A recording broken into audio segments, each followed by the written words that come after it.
Hello, I am Arnav Deshpande, and this is my GT project.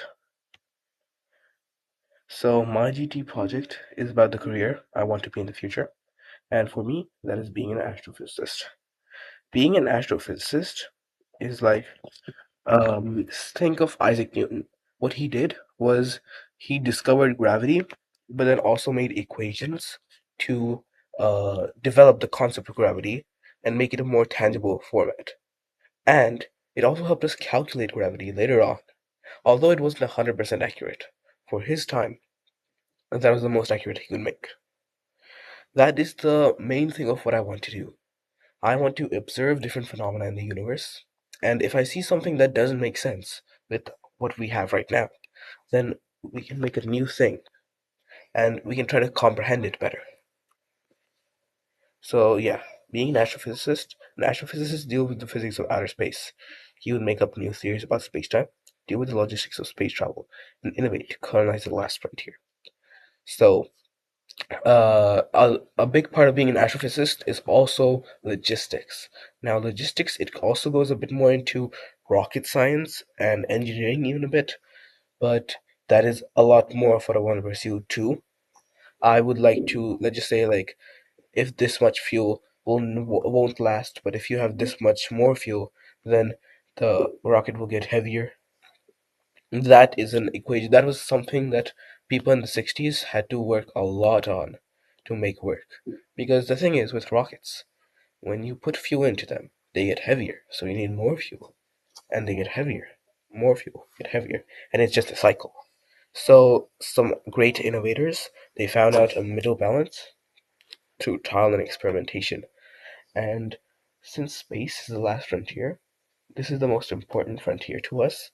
And if we do not invest into space right now, with climate change, we could be doomed as a species. Some of the primary responsibilities of being an astrophysicist is conducting research on celestial bodies, observing, analyzing, and interpreting data using telescopes, developing theoretical models based on physics to explain cosmic phenomena, testing these theories through observation and experimentation. So, what does that mean? So, say a celestial body is anything in the universe.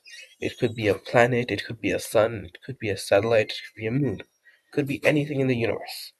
Now, usually, when we say celestial bodies, we mean things that aren't man made, like planets, stars, stuff like that. So, conducting research. So, take a neutron star. So, this neutron star is exhibiting unusual properties.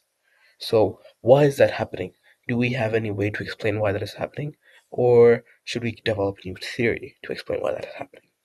Observing, analyzing, and interpreting data using telescopes.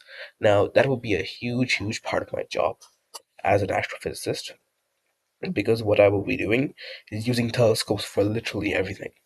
Now, as you might know, in 2022, we just had the James Webb Space Telescope we developed, and it has given us such an insight into the universe.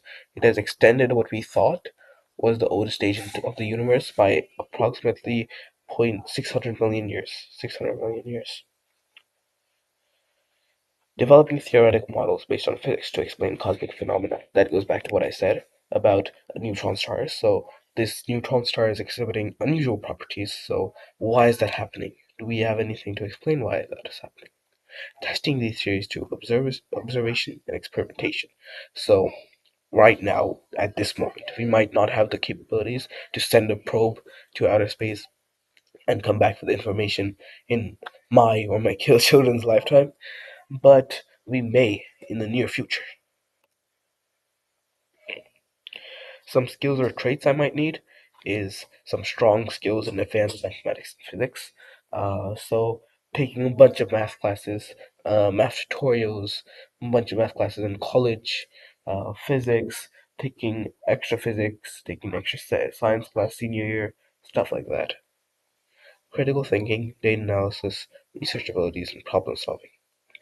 So what that would entail is critical thinking because if I needed to make up theories, I would need to have the critical thinking needed. I would need to have the creativity, and I would need to be able to connect the dots. I guess you could say, in data analysis. And yeah, problem solving, creativity, all that. Some passion in physics and math. So I would need a strong passion, which I think I have in physics and math, and high dedication and focus, which takes a lot of hard work. Some employers would be observatories, universities, and aerospace firms. So I didn't really talk about this, but universities would also employ me as an astrophysics or like a physics or an astronomy teacher. Now, while this is a possibility, this is not my main choice, and I would rather work in observatories or aerospace firms. Observatories like the James Webb Space Telescope or LIGO array, and aerospace firms such as SpaceX, uh, NASA, stuff like that. Some educational requirements. Yeah, I need a high school diploma, obviously. I would need a bachelor's degree, and although I could take a bachelor's degree, I would like do nothing with just a bachelor's degree. I would need to have a master's or a PhD or a doctorate to know anything. Some salary range, the average salary is about 96,000, not too high, not too low.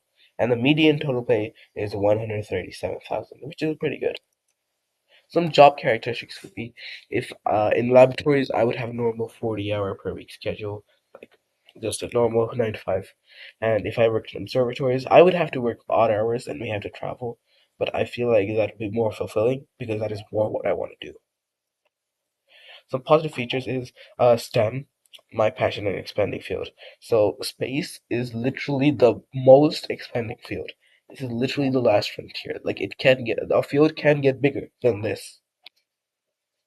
The negative features would be bunch of dedication and a bunch of hard work would be required for this, and lots of thinking, which sometimes I like to do, sometimes I don't. Some steps to take would be having a deep understanding of complex astronomical concepts, a bachelor's in physics, of course, and a PhD. And yeah, that is my slideshow. Thank you.